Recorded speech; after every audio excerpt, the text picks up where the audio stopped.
مجموع الزوائد میں حضرت مولا علی شیر خدا رضی اللہ تعالیٰ عنہ کی حدیث مروی ہے۔ ایک بدو آ گیا حضور کی بارگاہ میں کچھ مانگنے کے لیے۔ مولا کائنات رضی اللہ تعالیٰ عنہ فرماتے ہیں سرکار جب کسی بات کا جواب نہ دینا چاہتے تھے تو خاموش ہو جاتے تھے، کچھ دیر خاموش رہتے تھے۔ اور حضور کا خاموش رہنا بھی ہمارے محدثین نے محفوظ کیا ہے۔ اقسام حدیث میں سے ایک حدیث ہے جسے حدیث تقریری کہا جاتا ہے۔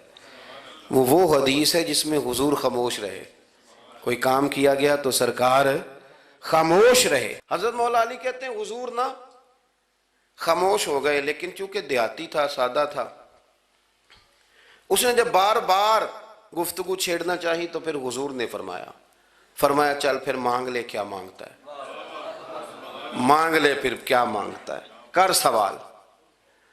دیہاتی تھا، سادہ آدمی تھا۔ مولا کائنات فرماتے ہیں ہمیں یوں لگا کہ اب نہ یہ آخرت اپنی سوار جائے گا، جنت کا سوال کرے گا، لیکن بڑا ہی سادہ تھا۔ مانگنے پہ بھی آیا تو کیا مانگا، کہنے لگا یا رسول اللہ صلی اللہ علیہ وسلم میں نے سفر کرنا ہے، مجھے ایک اونٹنی عطا کر دیتے۔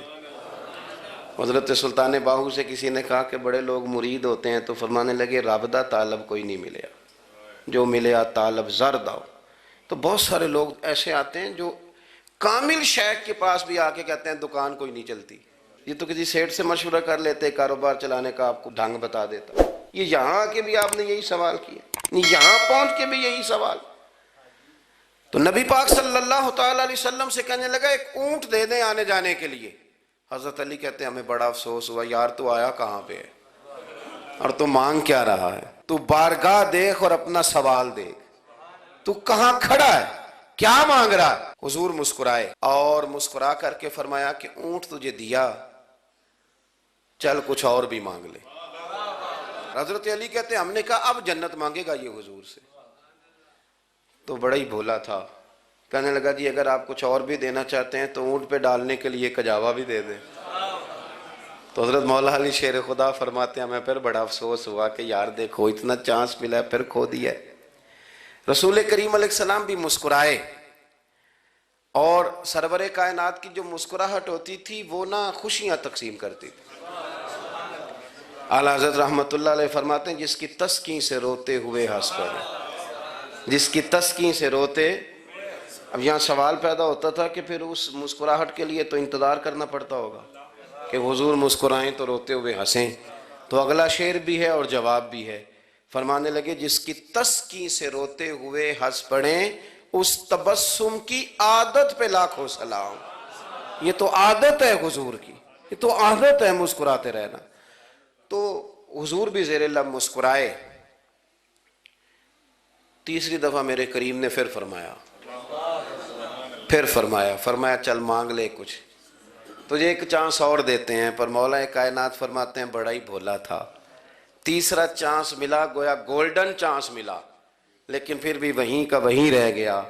کہنے لگا ٹھیک ہے اگر آپ کچھ اور بھی دینا چاہتے ہیں تو میرا سفر لمبا آنے جانے کا خرچہ بھی دے دے۔ اللہ اکبر۔ اب حضور عقائد کی بابت بتانے لگے کہ رسالت کے بارے میں، محبوب کے بارے میں عقیدہ کیسا ہونا چاہیے۔ تو حضور علیہ السلام فرمانے لگے تجھ سے تو وہ بنی اسرائیل کی بڑھیا ہی اچھی تھی۔ یا رسول اللہ صلی اللہ علیہ وسلم کون سی؟ تو حضور فرمانے لگے جناب موسیٰ علیہ السلام کو حکم ہوا ہجرت کریں، تو آپ جانے لگے، تو پھر ارشاد خداوندی ہوا کہ جہاں حضرت یوسف علیہ السلام مدفون ہے، آپ کا مزار پر انوار ہے، اگر آپ کو جانا ہے تو پھر ان کے تابوت کو بھی آپ نکال کر کے ساتھ لے جائیں۔ حضرت سیدنا موسیٰ علیہ السلام نے لوگوں سے پوچھا تمہیں پتہ ہے جناب یوسف کا مزار کہاں ہے؟ کسی کو نہیں پتا۔ ایک بوڑھی اماں ہے ضعیف العمر، اس کو خبر ہے۔ حضرت موسیٰ علیہ السلام نے اس سے کہا اماں تو بتائے گی کہ حضرت یوسف کا مزار کہاں ہے؟ تو کہنے لگی بتاؤں گی پر مفت نہیں بتاؤں گی۔ یہ حضور بیان کر رہے ہیں، بتاؤں گی پر فری میں نہیں بتاؤں گی، میں نا مفت تھوڑی بتاؤں گی۔ فرمایا چل تو اپنی قیمت بتانے کی۔ تو کہنے لگی میں اس شرط پہ جناب یوسف کے مزار کا پتہ بتاؤں گی کہ آپ مجھے جنت میں وہ والا گھر دیں گے جس کے پڑوسی جناب موسیٰ علیہ السلام ہوں۔ آپ کے پڑوس میں گھر چاہیے۔ تجھ سے تجھی کو مانگ کے میں نے مانگ لی ساری کائنات، وہ والا مکان چاہیے جس کے پڑوسی آپ ہوں۔ تو حضرت موسیٰ کلیم فرمانے لگے اماں چل جنت مانگ، تو نبیوں کے قریب مکان مانگ رہی ہے، وہ تو بڑا اونچا درجہ ہوگا، تو بڑی دور پہنچ گئی، اتنی بڑی سوسائٹی میں پلاٹ مانگ لیے، وہاں پہنچ گئی۔ تو بوڑھی کہنے لگی ٹھیک ہے، پھر اگر یہ معاملہ ہے تو پھر ختم ہو گئی بات، اگر آپ نہیں بتاتے تو جائے میں بھی نہیں پتہ بتاتی۔ یا وہ اڑ گئی، ٹھہر گئی، اور اڑی بھی کس طرح، یہ بھی میرے اللہ کی توفیق، میری طلب بھی تو تیرے کرم کا صدقہ ہے، میری طلب بھی تو تیرے کرم کا صدقہ ہے، یہ پاؤں اٹھتے نہیں بلکہ یہ اٹھائے جاتے ہیں۔ تو وہ کہنے لگی میں نہیں پھر بتاتی، آپ کسی اور سے پوچھ لیں۔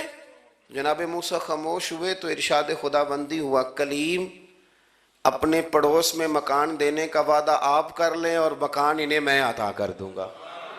تو حضور سید عالم صلی اللہ تعالی علیہ وسلم نے اس بدو کی موجودگی میں تربیت فرمائی صحابہ کی، یہ چیزیں بھی حضور نے عطا فرمائی۔ لیکن جب تمہیں کہا جائے مانگو تو پھر یہ کریم رسول کا دروازہ ہے، مانگیں گے مانگے جائیں گے اور منہ مانگی پائیں گے۔ سرکار میں نہ لا ہے نہ حاجت اگر کی